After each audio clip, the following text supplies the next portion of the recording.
Hello students, मैं नवीन Yadav. Good evening आप सभी को। My YouTube channel Naveen biology पे आपका स्वागत है। हम आज के क्लास में पढ़ाने वाले हैं स्पर्म यानी शुक्राणु, जो क्लास 12 अध्याय 3 और लेक्चर 3 है ना। आज की क्लास में हम पूरी जानकारी लेंगे कि स्पर्म जो होती है कैसी होती है, कहाँ बनती है, इसका साइज कैसा होता है, इसकी संख्या कितनी होती है और इनकी जो पूरी जो संरचनाएं हैं उनमें कितनी परसेंट जो शुक्राणु है वो हमारे लिए वेस्ट है और कितने परसेंट शुक्राणु हमारे लिए नॉर्मल है ना। हम इस वीडियो में पूरी जानकारी लेंगे। तो चलिए सबसे पहले हम इसके फर्स्ट पॉइंट्स पे जाते हैं। टॉपिक तो आपका स्पर्म है, फर्स्ट पॉइंट्स पे जाते हैं। सबसे पहला पॉइंट है कि शुक्राणु है ना वृषण में बनते हैं। शुक्राणु कहाँ बनते हैं? वृषण में बनते हैं। तो यानी कि कहा जाए तो the formation of sperm in testis. दूसरा पॉइंट है कि शुक्राणु नर युग्मक कहलाता है। शुक्राणु कौन से युग्मक कहलाते हैं? नर युग्मक कहलाते हैं, यानी मेल गैमेट्स कहलाते हैं। शुक्राणु जो होते हैं मेल गैमेट्स कहलाते हैं, है ना। Sperm is also known as male gametes. तीसरा आपका पॉइंट्स है शुक्राणु का आकार कैसा होता है। तो शुक्राणु का आकार हमारे है ना 60 माइक्रोमीटर के बराबर होता है। The shape of sperm is है ना 60 माइक्रोमीटर। अगला है कि शुक्राणु जो होते हैं कितने पार्ट्स यानी कितने भागों में बटे होते हैं। शुक्राणु 4 भागों में बटे होते हैं, है ना। 4 टाइप्स ऑफ स्पर्म। अगला आपका है पांचवा जो है मैथुन क्रिया दौरान 200 से 300 मिलियंस शुक्राणु स्राव है ना करता है। तो during sex the flow of sperm is 200 से 300 मिलियंस, है ना। जो पूरी जो संरचनाएं हैं हम सभी इस आज के डायग्राम में पढ़ने वाले हैं। और छठा जो आपका पॉइंट्स है जिसमें है ना जो पूरी जो स्पर्म बनकर जो तैयार हो जाते हैं, तो सिक्रेशन के दौरान स्राव के दौरान जो कितने परसेंट जो स्पर्म जो होते हैं हमारे लिए हेल्पफुल है ना और जो नॉर्मल्स के रूप में पाए जाते हैं। तो 60% जो शेप एंड साइड जो होते हैं शुक्राणु का वो क्या होते हैं? नॉर्मल होता है, मतलब सामान्य होता है। वो हमारे फर्टिलाइजेशन के लिए भी है ना सक्षम भी हो सकते हैं। और 40 जो परसेंट स्पर्म होते हैं हमारे लिए बेस्ट होते हैं, यानी कि हमारे फर्टिलाइजेशन के द्वारा मतलब वह शुक्राणु सबसे मतलब सुचारू रूप से कार्य करेंगे, है ना। तो कह सकते हैं कि जो 40% हुआ जो क्या हुआ बेस्ट हुआ हमारे निषेचन इन फर्टिलाइजेशन के लिए। तो चलिए आज हम पूरी तरह से हम है ना जो क्या है मतलब इसको पूरा फिगर में जानेंगे। तो सबसे पहले देखिए यहाँ एक चर्चा कर लेते हैं टेस्टिस जो होती है ये हमारे मेल जो होती है यानी पुरुषों में प्राथमिक लैंगिक अंग के रूप में पाई जाती है। देखिए इसमें कैसे हलचल होता है, यानी कि स्पर्म तो जान लेंगे कि स्पर्म ऐसा होता है ना, इसके आकार इतना होता है। तो सबसे पहले इसमें हम देखेंगे कि जो टेस्टिस होते हैं उनमें कब ये क्रिया बनने स्टार्ट होते हैं। तो देखिए स्पर्म जो बनना स्टार्ट हो जाता है किशोरावस्था, आप लोग पढ़ चुके 8 क्लास से ही पढ़ते आ रहे हैं कि किशोरावस्था जो होती है 12 से 14 वर्ष की उम्र में स्टार्ट हो जाती है। प्यूबर्टी जिसको बोलते हैं, यौवना आरंभ जो कब स्टार्ट होती है? तो 12 से 14 वर्ष की उम्र में, है ना। 11 से भी आपको लिख सकता है, 13 वर्ष की उम्र से भी स्टार्ट हो जाती है। तो इस दौरान क्या होती है कि हमारे शरीर में जो पाए जाने वाले उपस्थित ग्रंथियां हैं हमारे एक्टिव होते हैं, कार्य करना शुरू कर देते हैं। जैसे में हाइपोथैलेमस, हमारे ग्रंथि कौन सा है? हाइपोथैलेमस, जो हमारे ब्रेन में मस्तिष्क में पाई जाती है। तो हाइपोथैलेमस हमारे शरीर के है ना ब्रेन में मतलब मस्तिष्क में पाई जाती है। तो यह काम देखिए कैसे करेगा। सबसे पहले जो है हाइपोथैलेमस ग्रंथि देखिए कहा जाता है बापों का बाप वहाँ उपस्थित होता है। जैसे पीयूष ग्रंथि जो होते हैं हमारे शरीर की सबसे क्या होती है? छोटी ग्रंथि, लेकिन सबसे बड़ा काम यानी मास्टर ग्लैंड कहलाती है। लेकिन यहाँ उनका भी बाप उपस्थित है, कौन सा? हाइपोथैलेमस। अब हाइपोथैलेमस पीयूष ग्रंथि को यहाँ क्या करेगी? उसको मतलब अपने अंडर में रख के उसको कार्य करवाने के लिए है ना उत्तरदायी करेगा। तो देखिए पीयूष ग्रंथि से पहले हाँ ना टेस्टिस को कौन सूचना प्रदान करेगा पहले, है ना? तो हाइपोथैलेमस कौन सा हार्मोन रिलीज करेगा? हार्मोन रिलीज करेगा GRH, है ना, गोनेडोट्रोपिन, है ना, रिलीजिंग हार्मोन। ये सबसे पहले एक हार्मोन रिलीज करेगा और कहेगा पीयूष ग्रंथि को बाबू तुम अब इस पर क्या करो, है ना, कार्य करो। तो पीयूष ग्रंथि जैसे ही इसको मतलब ग्रहण करेगा इस GRH हार्मोन को, है ना, गोनेडोट्रोपिन रिलीजिंग हार्मोन को, वैसे ही पीयूष ग्रंथि अपने ओर से 2 प्रकार के हार्मोन को क्या करेंगे? सीक्रेट करेगा, रिलीज करेगा, है ना। तो पहला है FSH और दूसरा है LH, यानी कि फॉलिकल स्टिमुलेटिंग हार्मोन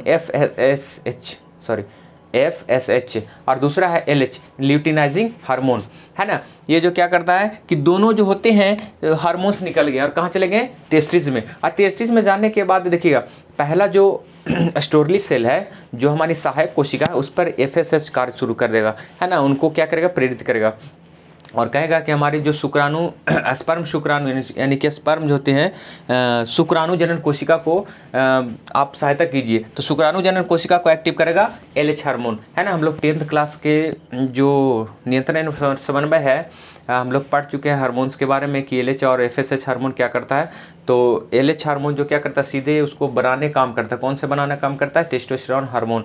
और उसी दौरान जो क्या स्पर्म बनना स्टार्ट हो जाते हैं। तो जैसे ही हार्मोन का रिलीजिंग हुआ, तो आप देखिएगा जैसे ही हार्मोन को रिलीज करेगा, टेस्टोस्टेरोन हार्मोन क्या करेगा, पुरुषों में स्रावित जो हार्मोन है वो द्वितीयक लैंगिक गुण को दर्शाता है ना। जैसे कहा जाता है कि पुरुषों में यह जो हार्मोन रिलीज होगा किशोरावस्था के दौरान, उस समय से ही उनकी दाढ़ी मुँह झुकाना, आवाज़ में भारी, कंठ का फूटना, इसी इत्यादि सभी जो क्रिया होती है वो स्टार्ट हो जाती है। तो अब हम इसके, है ना, इसके फिगर पे चलेंगे कि स्पर्म जो होते हैं इसके कैसे आकार, है ना, कितने प्रकार, और इनको हम कार्यों को समझेंगे। तो ठीक है, तो चलिए अब फिगर को पूरी तरह से हम देख लेते हैं किस प्रकार से होती है और कैसे वर्क करता है। जो देखिए हम यहाँ चित्र बना दिए पूरी तरह से। इसका मेन पार्ट्स जो है इसको बोलेंगे मध्य भाग, मिडिल फेस, मध्य भाग। पहला हो गया 1 में है हेड, 2 में है नेक, 3rd में है मिडिल फेस और 4th में है आपका टेल। देखिए टेल के जो पीछे की ओर जो भाग है वो तंतुनुमा संरचना में थोड़ा निकल जाती है, उसको हम लोग बोलेंगे पूछ तंतु यानी एक्सोमिनी, है ना। यानी कि अब देखिएगा सबसे पहला इसका भाग है, सबसे पहला भाग काला गया हेड। हेड का वर्क क्या है, हेड के जो अगली जो सिरा होती है, शुक्राणु में सबसे पहला जो भाग होता है हेड है। हेड के जो अग्र सिरा होता है नुकीली होती है। क्या होती है, नुकीली होती है, जिनमें बहुत सारे, जिनमें क्या है, बहुत सारे, है ना, एंजाइम पाए जाते हैं और गोल्जी बॉडी पाई जाती है, यानी गोल्जी काय पाई जाती है। गोल्जी काय, है ना, ये हमारे जो क्या होते हैं अग्रपिंडक में क्या होते हैं, उपस्थित होते हैं, जो क्या करते हैं शुक्राणु को आगे से क्या होते हैं मजबूती प्रदान करने के लिए, है ना। गोल्जी का यानी गोल्जी बॉडी का काम है ना स्ट्रक्चर शेप में लाना, जो सबसे क्या होता है दृढ़ता यानी मजबूत प्रदान किया। और इसमें बहुत सारे एंजाइम जो पाए जाते हैं, इनमें 2 प्रकार के, है ना, जो होते हैं हमारे शरीर, इनके जो प्रकार में पाए जाते हैं, जैसे गोल्जी काय हो गया, 2 गो, है ना, इनमें संरचनाएं पाई जाती है, गोल्जी काय और एंजाइम एवं क्या है एंजाइम, इनमें क्या होते हैं पाए जाते हैं, जो क्या करते हैं इनको मजबूती और क्या करते हैं दृढ़ता प्रदान करने का काम। यानी करने का मतलब इनको मजबूती प्रदान किया। एंजाइम जो है ओवरी में जैसे ही अटैच करेगा, जैसे ही अटैक करेगा उसमें, तो ओवरी को जो ऊपरी परत होती है उसको फाड़ने का काम, यानी उसमें, है ना, उसको तोड़कर उस लेयर को और अंडाणु के मध्य में पहुँचने का कार्य किया। जैसे ही हम इस संरचना को देखें तो सबसे हेड जो है, हेड जो क्या होते हैं गोल अंडे की समान संरचना में पाई जाती है, जिनमें क्या होता है कि देखिए इनमें एक जो है अर्धगुण यानी कि अगुणित जो बोल सकते हैं, कौन से अगुणित केंद्रक पाया जाता है इनमें, है ना। सिर में क्या पाए जाते हैं अगुणित केंद्रक पाए जाते हैं, यानी अगुणित केंद्रक पाए जाते हैं किन में, सिर में, जो पूरी शुक्राणु को कंट्रोल करने का कार्य करता है। इनके जो ठीक पीछे निक पाई जाती है, गर्दन पाई जाती है, जो अंडाशय से जस्ट जैसे ही हमारा सिर हो गया उसके नीचे से क्या है जो संकरी भाग यानी पतली भाग है, धसे हुआ भाग संरचना है, उसको हम लोग बोले निक, गर्दन बोलेंगे। इस गर्दन में ही क्या पाई जाती है सेंट्रियोल पाई जाती है, ताराकाय संरचना पाई जाती है, जो दो प्रकार के है ना सेंट्रियोल उपस्थित होते हैं। पहला जो है प्रॉक्सिमल सेंट्रियोल और दूसरा डिस्टल सेंट्रियोल, है ना। डिस्टल सेंट्रियोल जो है जो क्या करेगा, पूछ फॉर्मेशन यानी टेल को, यानी कि पूछ को विकास करने में मदद करेगा, है ना। और दूसरा जो प्रॉक्सिमल सेंट्रियोल्स है, यानी कि जो दूसरा है ये करेगा कोशिका विभाजन में। जैसे ही अंडाणु में पहुंचेंगे तो उनको तोड़ने के लिए कुछ चाहिए ना, तो क्योंकि जो उसमें सेंट्रियोल नहीं पाए जाते हैं, अंडाशय में सेंट्रियोल नहीं पाए जाते हैं, सेंट्रियोल में जाने के बाद ही क्या करती है, उनको सेल विभाजन यानी कोशिका विभाजन में क्या करता है, सहयोग करता है। कौन? प्रॉक्सिमल सेंट्रियोल उसको मदद करता है। आगे है तीसरा, यानी कि तीसरा में है मिडिल पीसेस जो है, यानी मिडिल पीस यानी मध्य भाग। ये मध्य भाग जो क्या होते हैं, थोड़ा मोटी होती है, यानी कि है ना ग्रीवा के ठीक पीछे की ओर और जाइएगा तो उसमें क्या होती है, मोटी संरचना पाई जाती है जिसको मिलेगा मध्य भाग, है ना। मध्य भाग में जो बहुत सारे जो क्या होते हैं माइटोकॉन्ड्रिया पाए जाते हैं जो उसको ऊर्जा प्रदान करता है। देखिए कहने का मतलब है किसी भी चीज़ को जो लंबी संरचना में होगा उसमें अगर पूछ नहीं हो तो उसमें गति यानी कि मूवमेंट यानी क्रियाशीलता सक्रियता प्रदान करने का कार्य नहीं होगा। तो उसको जो क्रियाशील यानी कि जो जाने के आगे बढ़ने के लिए जो क्षमता प्रदान कर रहा है ना, जो क्या कर रहा है, क्षमता प्रदान कर रहा है। देखिए ऊर्जा जो बनाने का काम किया माइटोकॉन्ड्रिया, लेकिन ऊर्जा बनाने के बाद उस पूछ को जो ऊर्जा मिली उसके दौरान जो गति किया तो आगे की ओर बढ़ गया। तो कहने का मतलब है कि माइटोकॉन्ड्रिया क्या किया, ऊर्जा बनाने का काम किया और पूछ को है ना आगे की ओर रिलीज करेगा। ऊर्जा तो रखेगा नहीं, है ना, सभी भागों में उसको भेजेगा। तो पूछ को जैसे ही ऊर्जा मिलेगा तो पूछ का क्या वर्क है कि जैसे ही उसमें जाएगी तो पूछ अपना कार्य है ना गति बढ़ा देगी, जिसके दौरान क्या होंगे कि शुक्राणु आगे बढ़कर क्या होगा, मतलब आगे अपना पथ या रास्ता को क्या करेगा, तय करेगी। जैसे ही क्या देखिए तो इनमें बहुत सारे असंख्यक है ना क्या पाए जाते हैं, माइटोकॉन्ड्रिया पाई जाती है। और ये माइटोकॉन्ड्रिया का वर्क ही होता है क्या, पूरे शुक्राणु को ऊर्जा प्रदान करना, है ना। और जैसे ही पीछे गया पूछ है, पूछ का आकार क्या होती है, लंबी तंतुनुमा संरचना पाई जाती है जो शुक्राणु को गति प्रदान करता है आगे बढ़ने की ओर, मार्ग है ना मार्ग मतलब प्रदान करने आगे जो क्या होता है उसको जाने में क्या करता है, सहयोग करता है। तो हम लोग इस पूरी तरह से पढ़ लिए हैं ना। और देखिए जो इनके मध्य से होकर, यहीं से जो क्या मध्य से होकर एक तंतु जो संरचना पाई जाती है वो हम लोग बोलते हैं, क्या बोलते हैं, पूछ तंतु बोलते हैं ना। तो इस तरह से क्या होते हैं, शुक्राणु वर्क करता है और इनकी जो संरचनाएं होती है इस तरह से होगा। और जिसका आकार जो क्या होता है हम पहले ही बता दिए थे, क्या बोले हैं, पूरी जो होते हैं 60 माइक्रोमीटर के बराबर होती है।